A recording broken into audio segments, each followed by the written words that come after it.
hvala Bogu. Skočili smo malo, ne da se palim, nismo više onako siromašni kao što smo bili. Bez obzira bilo to teških trenutaka. Pa reći čime se bavite, šta je konkretno? Jer ima nešto konkretno ili od svega pomalo? Pa nešto, recimo svega pomalo, malo poljoprivrede, malo stočarstva, svinjarstva i tako, razumiješ. Ne radi niko, to nam je osnovni život.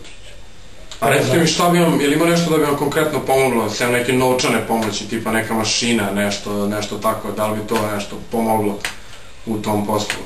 Pa sigurno da bi, na primjer recimo neki dobar traktor, jaki, razumiješ, to bi recimo dobro došlo.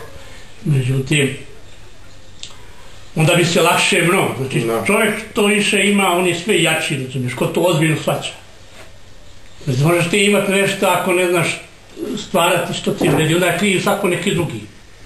Ali ako imaš nešto, od nas je jači, recimo, veli čovjek i magarac, oni su odmah jači. Ako imaš čovjek magarac, znači on je odmah jači, bogatiji, ne sam. Znači može opet da živi nekako. Tako je ovo, sve što ima čovjek više, može više. Da, recite mi, je li primate još neku pomoć? Nikakvu baš? Nikakvu pomoć, ne, mislim da budem iskren, još ja državu pomažem, nego Da. Ja sa svojim radom, recimo, oni ubiru porez, razumiješ i tako. Država ne razumiješ ništa da mi je pomogla, ovdje uopšte ne razumiješ tu ništa, ni dječji dodatak, ništa, kažem, uopšte ništa. Evo, navodno recimo za ovoga maloga, to nisu ni podigali.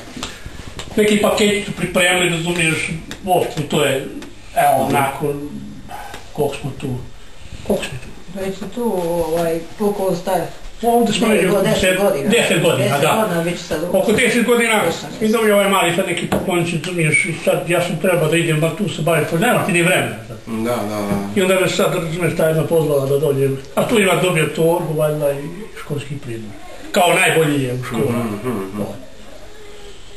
Tako da, hoće da, kao, eto, dali smo, dijeli smo tvoj malome, zato što najbolji školi i tako. Dobre, mislim, stvarno dobre, matematika, i ovaj isto.